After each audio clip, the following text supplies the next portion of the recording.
भारत की लोकसभा में विपक्षी नेता और कांग्रेस सांसद राहुल गांधी अमेरिका की 3 दिवसीय यात्रा पर गए हैं। एक कार्यक्रम में बोलते हुए उन्होंने आरएसएस पर जमकर हमला बोला है। उन्होंने कहा कि आरएसएस का मानना है कि भारत एक विचार है, जबकि हमारा मानना है कि भारत बहुत सारे विचारों से मिलकर बना है। हमारा मानना है कि हर किसी को सपने देखने की इजाजत मिले, बिना उसका धर्म रंग देखे हुए उसको मौका मिले। चुनाव में भारत के लाखों लोगों को साफ तौर से पता चला कि प्रधानमंत्री संविधान पर हमला कर रहे थे। मैं जो बातें कर रहा हूं वो संविधान में है। राज्यों का संघ, भाषा का सम्मान, धर्म का सम्मान। इसके अलावा टेक्सास यूनिवर्सिटी में एक कार्यक्रम में उन्होंने बेरोजगारी, शिक्षा और टेक्नोलॉजी के मुद्दे पर बात की। उन्होंने कहा कि पश्चिम और भारत दोनों ही नौकरियों के संकट से सामना कर रहे हैं। उन्होंने बेरोजगारी से निपटने के लिए भारत को अपना उत्पाद बढ़ाने की वकालत की। इस दौरान उन्होंने चीन और वियतनाम का जिक्र किया। राहुल गांधी ने कहा कि जहां कई देश बेरोजगारी से जूझ रहे हैं, वहीं चीन और वियतनाम जैसे देश ऐसी कठिनाइयों का सामना नहीं कर रहे हैं।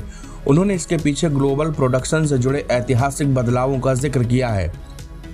उन्होंने कहा कि 20वीं सदी के मध्य में अमेरिका, यूरोप सहित पश्चिम ने दुनिया भर के उत्पादन का नेतृत्व किया है। गांधी ने पिछले कुछ दशकों में हुए बदलावों का जिक्र किया, जिसमें प्रोडक्शन लाइन धीरे धीरे अमेरिका से दक्षिण कोरिया, जापान और अंततः चीन में चली गई। आज के समय चीन वैश्विक उत्पाद में हावी है। वह इस बदलाव का श्रेय पश्चिम और भारत को विनिर्माण से पीछे हटने को देते हैं। उन्होंने कहा अमेरिका और यूरोप समेत पश्चिमी देशों ने विनिर्माण क्षेत्र में चीन और वियतनाम जैसे देशों के लिए छोड़ दिया है। उन्होंने आगे कहा कि भारत को प्रोडक्शन के प्रति अपना दृष्टिकोण फिर से परिभाषित करने की जरूरत है। उन्होंने कहा यह भारत को स्वीकार नहीं कर सकता कि प्रोडक्शन अन्य देशों का क्षेत्र होगा। हमें अपनी विनिर्माण क्षमताओं को इस तरह से विकसित करने की आवश्यकता है जो लोकतांत्रिक सिद्धांतों के अनुरूप हो। अपनी भारत जोड़ो यात्रा को लेकर राहुल गांधी ने बताया कि कैसे इसने उनके राजनीतिक दृष्टिकोण को नया रूप दिया है। उन्होंने कहा भारत जोड़ो यात्रा ने मेरे काम के बारे में सोचने के तरीकों को मौलिक रूप से बदल दिया है।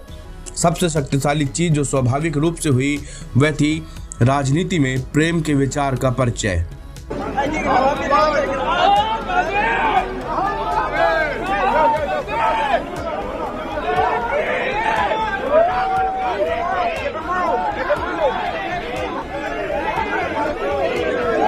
हंगामा टाइम्स की तमाम खबरों को देखने के लिए हंगामा टाइम्स को सब्सक्राइब कर लीजिए और बेल आइकन दबा लीजिए। अगर आपको ये वीडियो अच्छा लगा हो तो लाइक बटन प्रेस कर अपनी प्रतिक्रिया हमारे कमेंट बॉक्स में देना मत भूलें।